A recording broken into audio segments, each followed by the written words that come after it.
Bismillahirrahmanirrahim. Assalamualaikum warahmatullahi wabarakatuh.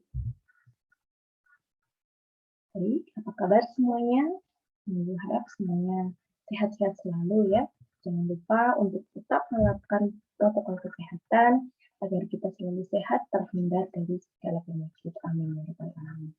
Nah, pada pembelajaran hari ini, kesempatan hari ini, kita akan membahas mengenai kedudukan dan fungsi Pancasila. Sebelumnya, kita sudah mempelajari tentang bagaimana proses perumusan Pancasila. Nah, pada kesempatan kali ini, kita akan melanjutkan pembahasan tentang Pancasila, tetapi lebih kita fokuskan pada kedudukan dan juga fungsi dari Pancasila.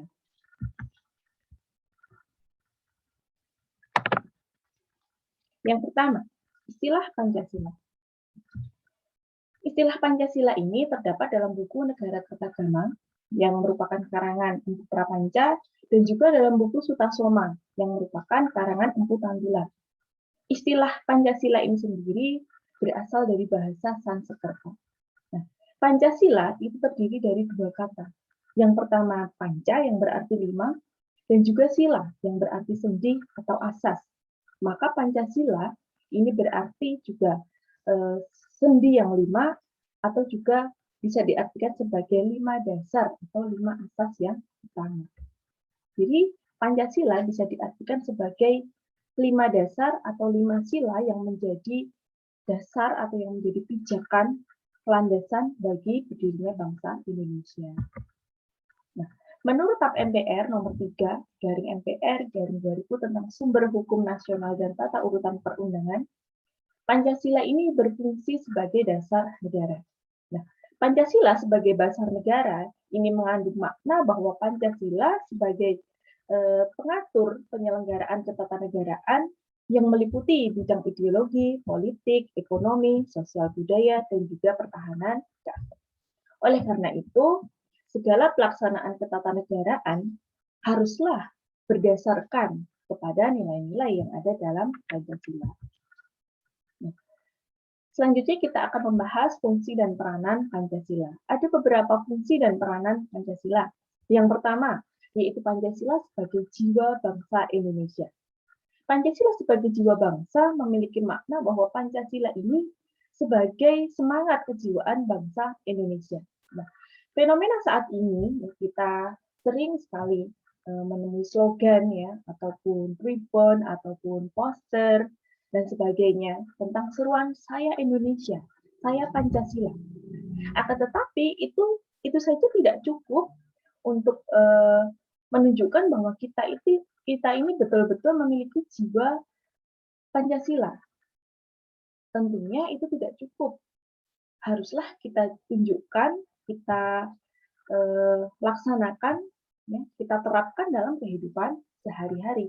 Sehingga Pancasila ini tidak hanya kita ucapkan saja bahwa saya Indonesia, saya Pancasila, tetapi perilaku kita, sikap kita sehari-hari tentunya juga harus berdasarkan atau harus sesuai dengan nilai-nilai Pancasila.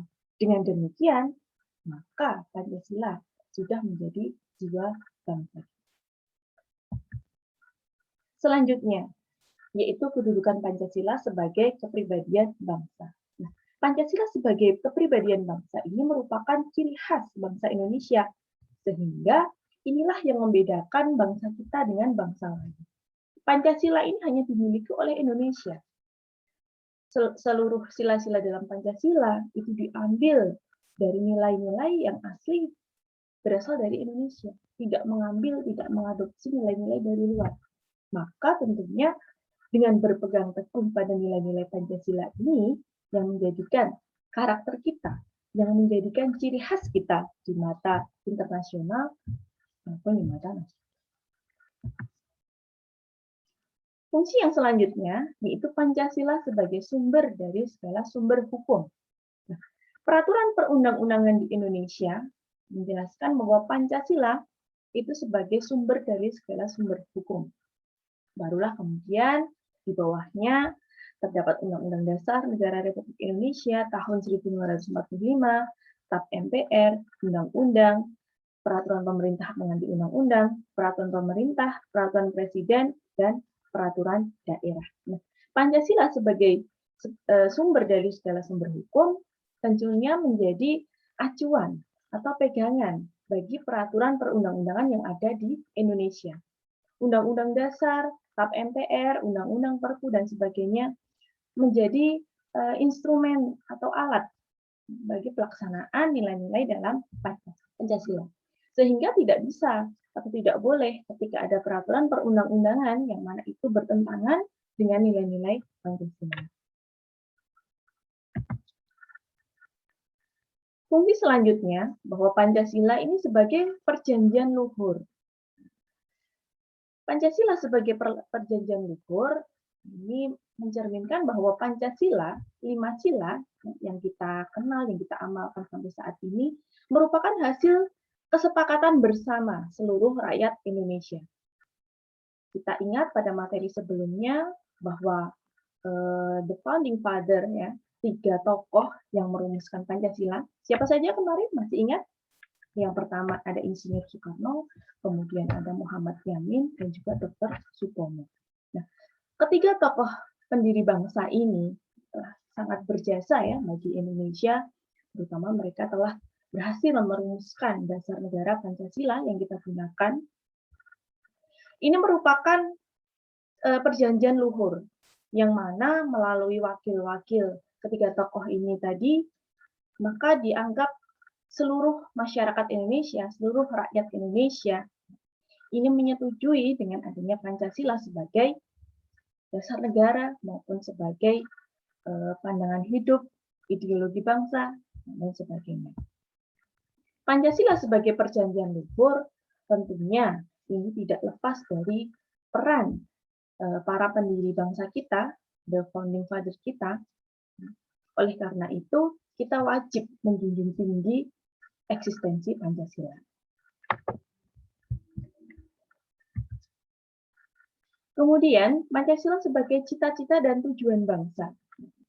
Tujuan atau cita-cita bangsa yaitu menciptakan masyarakat yang adil dan makmur. Bagaimana tujuan tersebut bisa kita capai? Bagaimana itu semua bisa terlaksana? Tentunya yang pertama dan yang utama adalah kita harus menerapkan dulu, betul-betul menerapkan dulu apa saja, nilai-nilai apa saja yang diamanatkan oleh Pancasila. Mulai dari nilai ketuhanan, kemanusiaan, persatuan, kemudian kerakyatan, dan juga keadilan. Kalau kita sendiri, dari dalam diri sendiri, kita sudah betul-betul memaknai, melaksanakan, mengimplementasikan nilai-nilai tersebut, maka kita akan lebih mudah untuk mencapai tujuan dan cita-cita bangsa. Akan tetapi sebaliknya, jika kita hanya mengenal Pancasila hanya sebagai slogan saja, hanya sebagai identitas saja, tetapi kita tidak mau memahami lebih lanjut apa itu Pancasila, kenapa kita harus belajar Pancasila, lalu bagaimana ketika sudah tahu, oh Pancasila ini sebagai pedoman hidup, Pancasila ini memiliki amanat supaya kita berperilaku yang sebagaimana diharapkan. Nah, kalau itu tidak dilaksanakan, maka tujuan dan cita-cita bangsa ini hanya sekedar tujuan dan cita-cita saja, tidak bisa kita capai dengan maksimal. Oleh karena itu, peran yang paling utama ya, itu adalah dari diri kita sendiri. Jadi kita harus mulai sadar diri, sadar hukum dari sekarang untuk bisa melaksanakan Pancasila dalam kehidupan sehari-hari. Selanjutnya, Pancasila sebagai asas dalam kehidupan berbangsa dan bernegara. Nah, Pancasila sebagai asas dalam kehidupan berbangsa dan bernegara ini dijadikan sebagai pedoman atau dasar dalam kehidupan. Ini bisa kita laksanakan mulai dari lingkungan keluarga, lingkungan masyarakat, lingkungan sekolah, maupun lingkungan berbangsa dan bernegara. Karena sila-sila dalam Pancasila, mulai dari sila pertama sampai sila kelima, ini tidaklah ada yang bertentangan dengan ajaran agama manapun, mulai dari sila pertama sampai sila yang kelima. Oleh karena itu, tentunya kita wajib melaksanakan, mengamalkan nilai-nilai yang terkandung dalam sila-sila Pancasila. Misalnya, ketika melaksanakan musyawarah untuk mufakat, kemudian kita memberikan bantuan kepada orang lain, kita menghormati agama lain, kita menghormati kelompok lain, kita tidak melakukan diskriminasi terhadap kelompok minoritas dan sebagainya.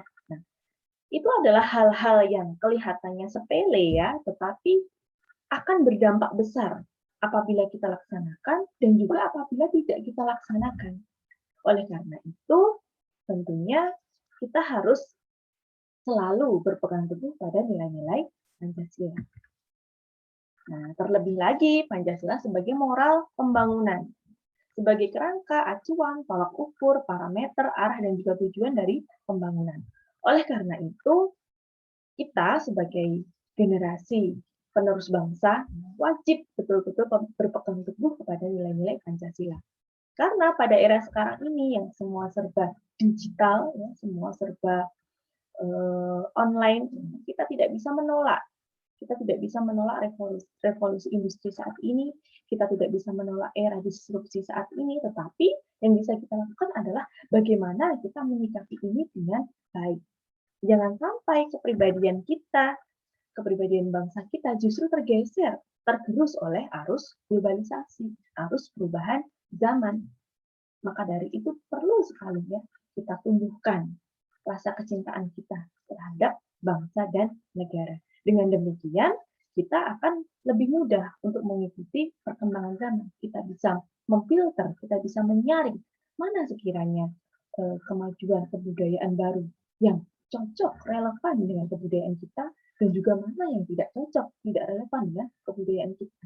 Sehingga kita tidak hanya asal ikut-ikutan trending saja ya, tidak asal ikut-ikutan supaya viral dan sebagainya, tetapi kita juga harus sesuaikan mana yang bermanfaat bagi kita dan mana yang akan lebih membawa keburukan kepada kita, sehingga kita bisa memilah, menyaring, menghindari hal-hal yang buruk. Baik, apabila ada pertanyaan, silahkan bertanya. Untuk tugas, sudah Ibu share di Google Classroom, silahkan setelah ini bisa menuju pada Google Classroom untuk mengerjakan tugas-tugas ini. Terima kasih, sampai jumpa pada pembelajaran selanjutnya. Tetap jaga kesehatan, patuhi protokol kesehatan. Wassalamualaikum warahmatullahi wabarakatuh.